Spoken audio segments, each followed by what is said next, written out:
Hey guys, so I am making this video for you guys out there who are in a situation where your cars are not starting. My uh, I had an issue with my truck the other day, and it wasn't starting at all. And I did find out what the answer was, and I did get it to start. Everything was, everything's working fine now. But let me tell you guys what happened with with that. So basically, I was parked at a Home Depot and went to get some stuff. Came back out, tried to start the car, tried to start it, and nothing happened. Nothing happened. Like got in, and everything else worked. The dash, everything else worked. I just got this just got this truck a couple months ago, but and it drove fine. Everything worked fine, except could not get it to crank this time around. But once I got in, everything, all the chimes were good, or all the everything worked, except it wouldn't crank. Like radio, uh, blower motor, everything was working except it wouldn't crank. So I was like thinking to myself, okay, I wasn't in the Home Depot for that long. I was in the Home Depot for maybe like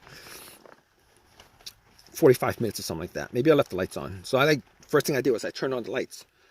Turned on the lights, and they were pretty bright. Went out, checked out the lights, the headlights, and they were pretty bright. I'm like, maybe it's not the battery, because first thing that came to my mind is the battery. I don't know the history of the battery. So anyway, I popped the hood, looked at the battery. Battery was like 2 years old. Like possibly the battery, but seeing as how bright the lights were, it should have just done a slow crank if the battery was weak. Scratching my head over it, I'm like, okay, terminals were dirty. Let's clean up the terminals. They were a bit loose, and I had a little ratchet set, and I ratcheted it up, tightened it up, and I was hoping that was the issue. Went back and tried to start it, and had the same issue. So I was like, okay. Crossing my fingers that it was the battery that was the issue, and I went back to the Home Depot, bought a battery for it, popped it in, and was hoping that would fix the situation, and nothing at all. So I was like, okay, I can cross off the battery, probably can cross off, pretty sure I can cross off the alternator. Battery, not the alternator, because if it was the alternator, definitely I would have been able to, the car would have turned on. The truck would have turned on. I would have been able to get like at least 20 miles off of driving just off the battery alone, without the alternator charging it. If you guys haven't done that, if you guys in a situation where the alternator is dead, you guys could actually just pop in a fully charged battery and then drive for a good 20 to 30 miles with all the accessories off. Good tip for you guys. But wasn't the alternator, so I was like, what's next? I'm going to check the ground wires. And the ground wire was good. From the negative of the battery, I actually did check that when I changed up the battery. The ground wire was good. It was connected.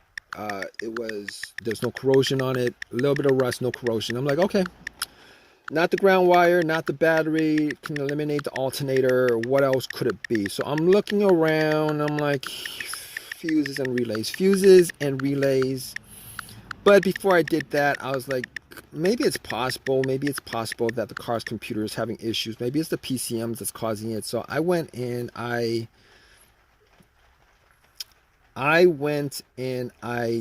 got I had an OBD2 that I used when I bought the car that I got from Walmart for $19. And basically what I did was I know that the OBD2 is not going to pick up a no start issue for the most part. It's, you know, especially a $19 OBD2. But I plugged it in just to make sure that the battery's connected to the car. And guess what? The computer was connected to the car. And guess what? The computer was connected to the car. It did a readout. There was no codes. Nothing that would cause the situation that it could pick up. That it could pick up. Everything was good.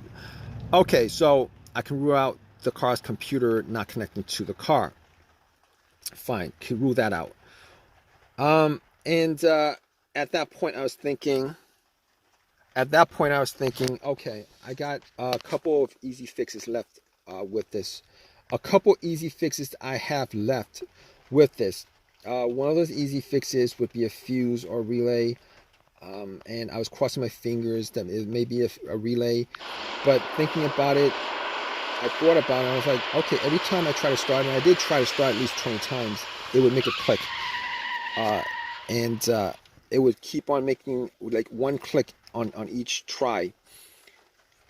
And one click on each try, pretty sure that that's coming from the relay, all right? Because if I had heard no click at all, I would know that maybe the relay was having issues, because the relay, that click is just a relay initiating from the battery to the battery initiating contact to the starter, battery to relay to the starter. Anyway, at that point, I was able to rule out the relay. Thinking more about it, I was like, maybe it's one of the fuses. Maybe it's the fuse to the starter. And I was thinking all these situations that I had previously, and before I got this truck, I actually did have an Acura. And one of those situations that occurred when I had that Acura was a no start, no crank situation. And it was no crank, no start situation in with that car, because I had no power to the car, and figured out that it was the main fuse that was blown. Pretty much connected two screwdrivers, two metal ends of the screwdrivers to where the fuse terminals were, and the car powered on and started up. Unfortunately, it was not an easy fix for this, because I was getting power. I was getting power for everything except it won't crank. The engine won't crank. So I was like, okay, let's cross that off the list. The other fuse issue that I had was with I believe it was either the fuse to the car's PCM or fuse to the fuel pump. It would crank, but it would not turn over. Everything else worked. It would crank, but it would not turn over. And changed that up, and I believe it was the fuel pump fuse. Changed the fuse. It started right up, which unfortunately is not the situation in this case, because this is a no crank, no start issue.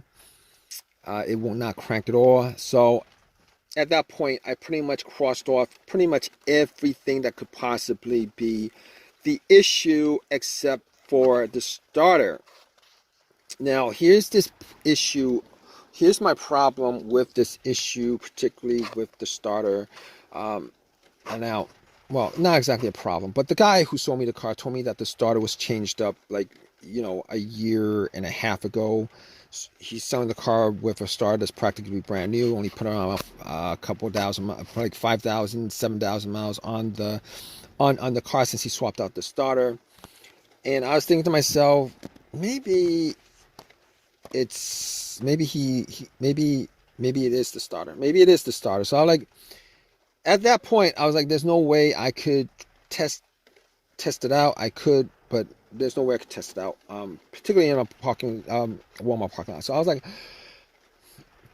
I have my tools with me and everything. So called AAA. AAA picked up the truck, drove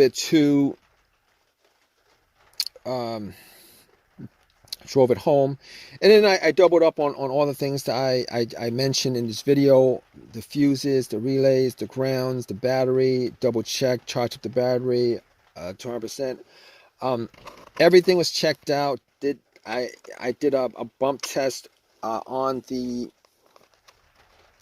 on the relay sockets with a pin.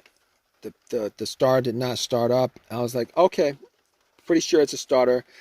And at that point, I was like, at least 99% sure it's a starter. Took everything, went to the starter, took a cable from the positive line, hooked it directly to the terminal on the solenoid, did not bump at all. I knew about close to 100% that it was a starter. Took the starter off, went to AutoZone, had them do a test on it, and the starter was the problem. Anyway, at that point, I was like, okay, let's got a rebuilt one for about 150 after the core was given to them, 150, 160, whatever it was. Popped the starter in, and you know what? I was hoping that it was the starter. Popped the starter in, turn it on, and it turned on. It turned on, and I was glad that it was a starter. I mean, it was. I was disappointed that the starter was the problem after being told that it was replaced, but things happen.